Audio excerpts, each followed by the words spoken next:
The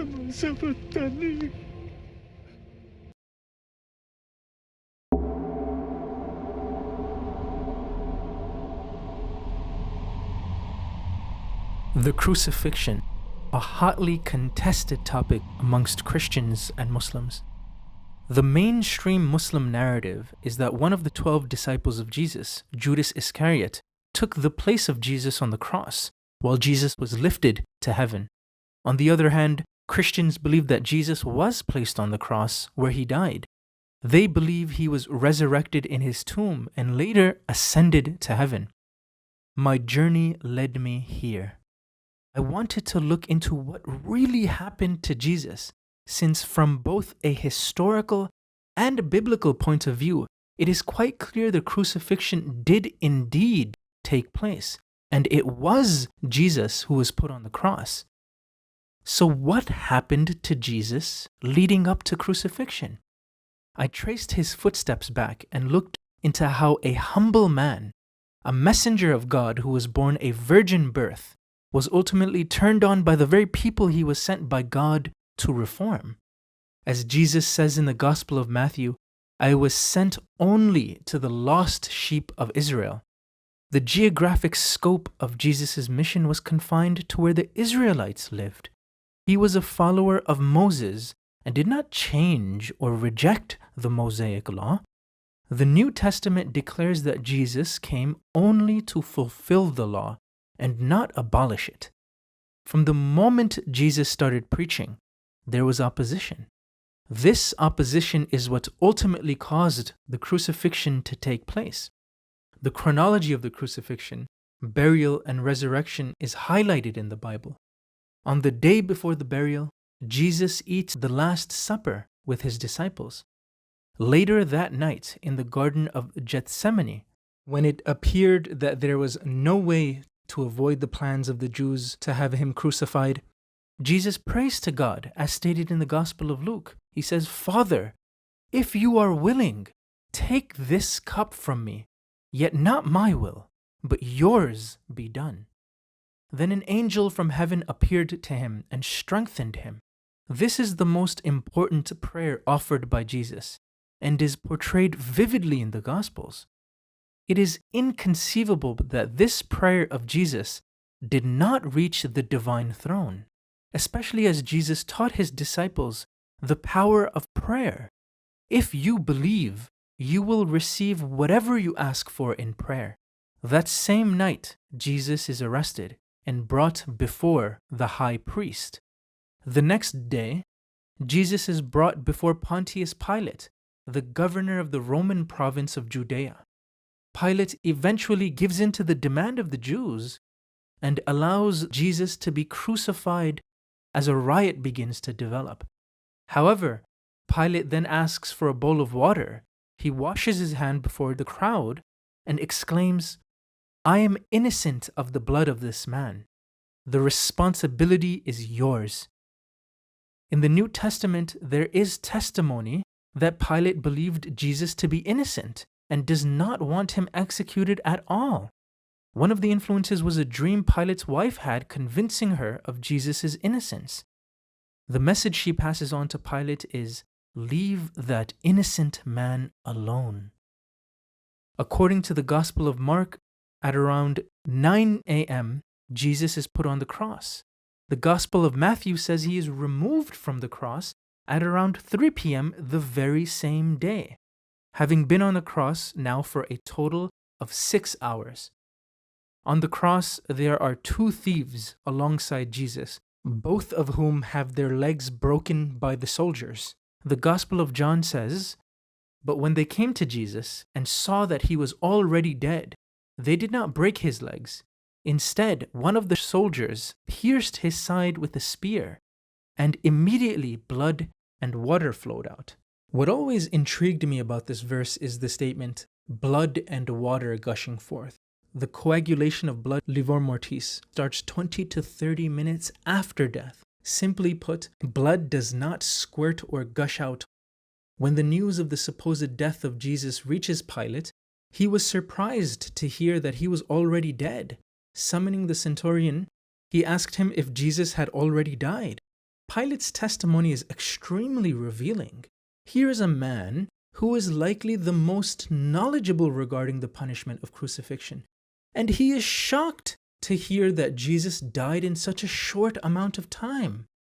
Though the details of crucifixion were lost at the end of the Roman Empire, there are various records proving that this particular punishment took at least 2 to 3 days to kill a person.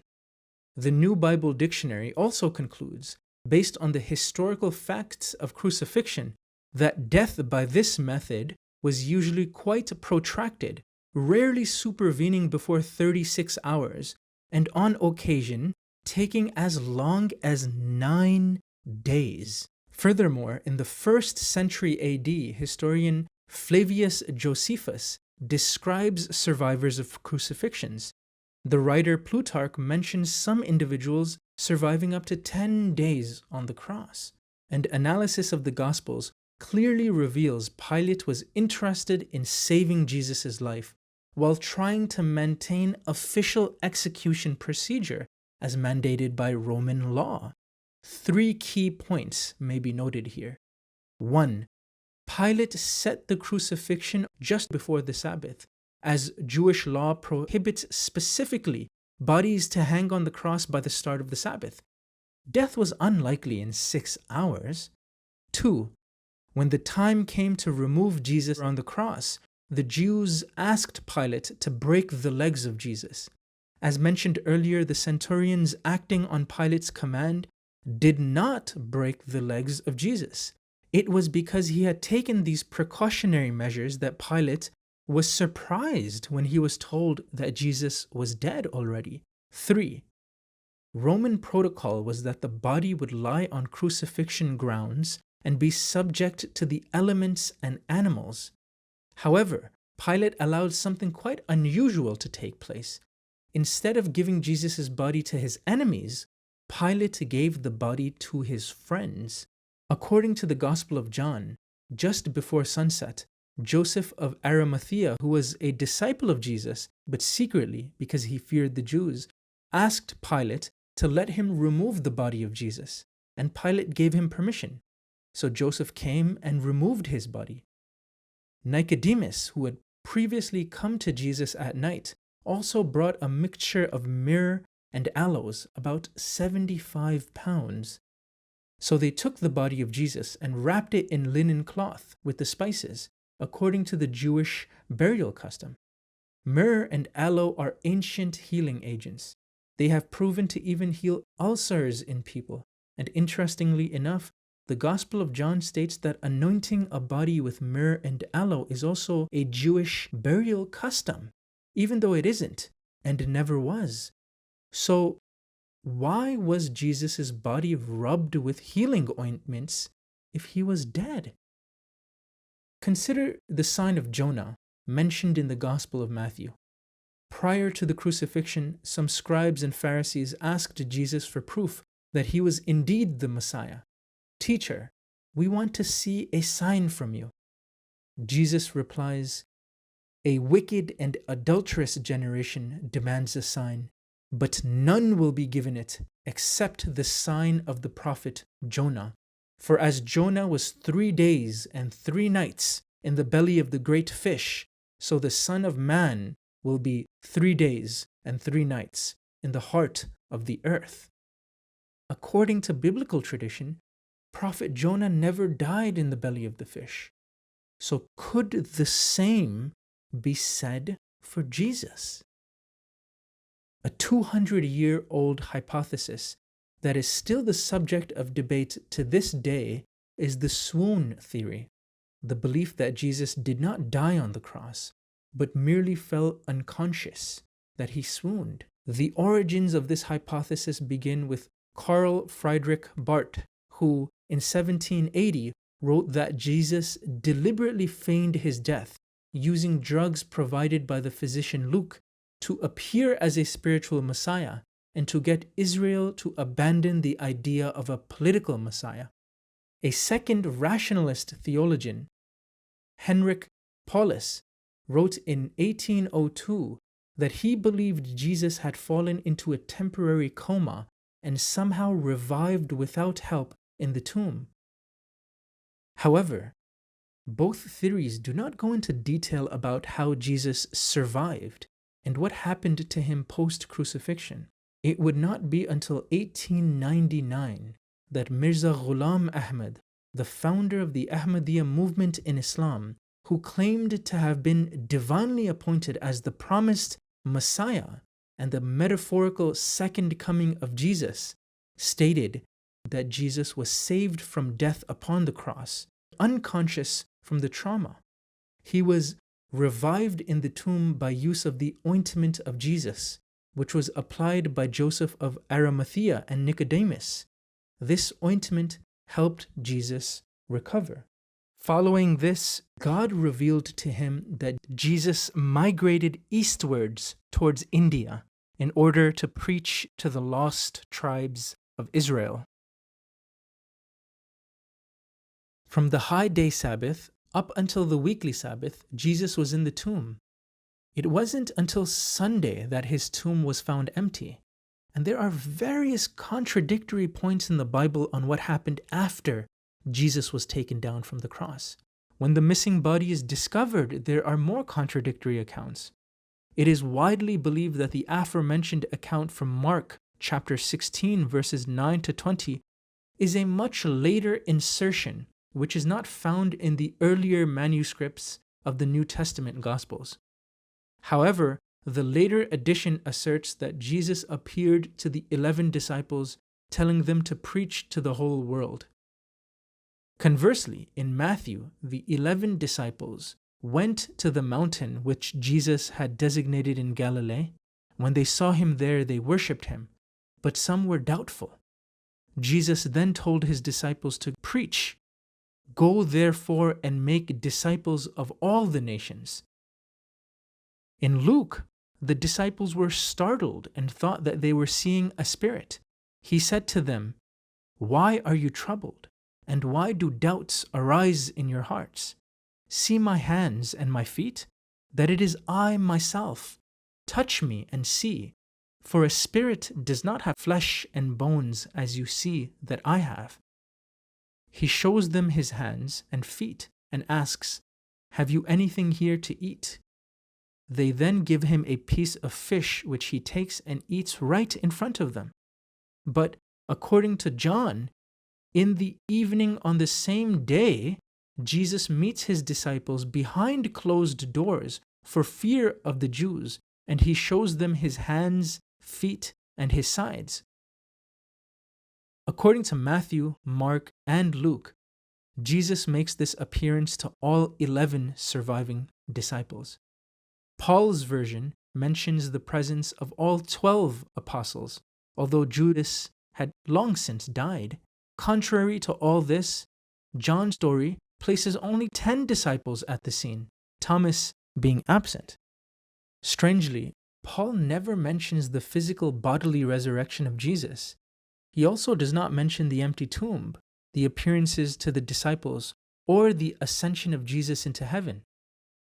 Many scholars, including Konstantin von Tischendorf, the noted German biblical scholar and author of Critical Edition of the New Testament, generally agree that the author of Mark purposely stopped at chapter 16, verse 8. This means that the original version of the Gospel did not describe any post-resurrection appearances of Jesus. According to the later additional verses of Mark, Jesus went up to heaven and sat at the right hand of God. But there is no clear evidence that this was an accurate reference. There is only one account of the ascension in Luke chapter 24, verses 50 to 51. This was also omitted in the early ancient texts. The cross-reference to the ascension is in Acts chapter 1, verses 9 to 12. The author of Acts is also Luke. So if the original reference was omitted in Luke, then it does not have much credibility in Acts.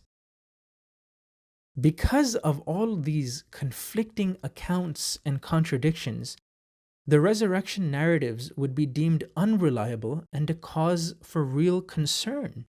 In fact, it appears that the resurrection became a growing legend over time, as the Gospels slowly emerged, one by one, several decades after the crucifixion. The main issue to bear in mind is how can it be possible that such a crucial tenet of the Christian faith be recorded so poorly and inaccurately? The Gospel narratives clearly indicate that the appearances to the disciples were real. The evidence that the New Testament narratives provide is that Jesus was alive and not roaming the world in a supernatural state as a ghost or a spirit.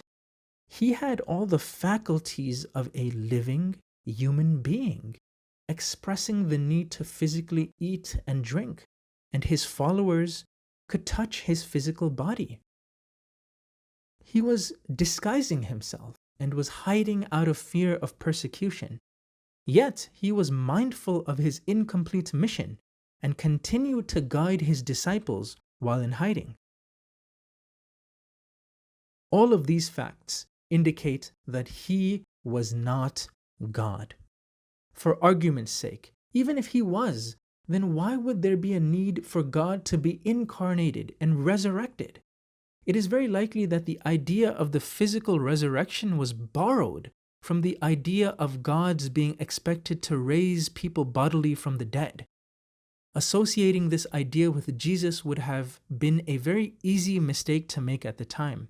Since Christian beliefs rely on the historical event of the resurrection, if Jesus was not bodily resurrected, he was not God.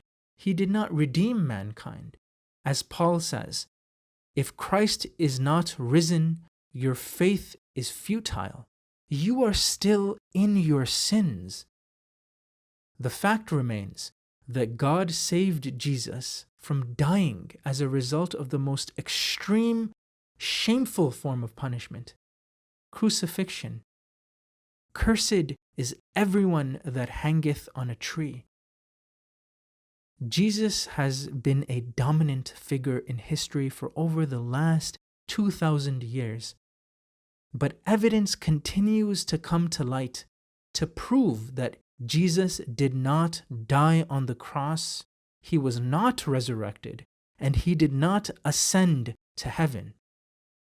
Prior to his crucifixion, Jesus instructed the disciples, "Go not into the way of the Gentiles, and into any city of the Samaritans enter ye not, but go rather to the lost sheep of the house of Israel. But when they persecute you in this city, flee ye into another, for verily I say unto you, you shall not have gone over the cities of Israel till the Son of Man be come." So it is clear that Jesus survived crucifixion, was revived in the tomb, and ultimately escaped persecution, and continued on his mission in search of the lost sheep of Israel. So where did he go then? This brings me to the final part of my journey. 2,000 years ago, the world was at a low spiritual ebb. The days of the biblical prophets were past. Then one man, Jesus of Nazareth, in 3 short years changed the course of history forever.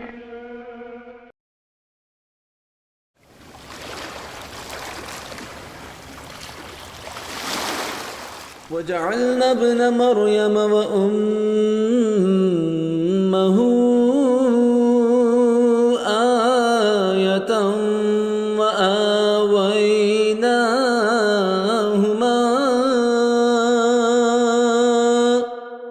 وآويناهما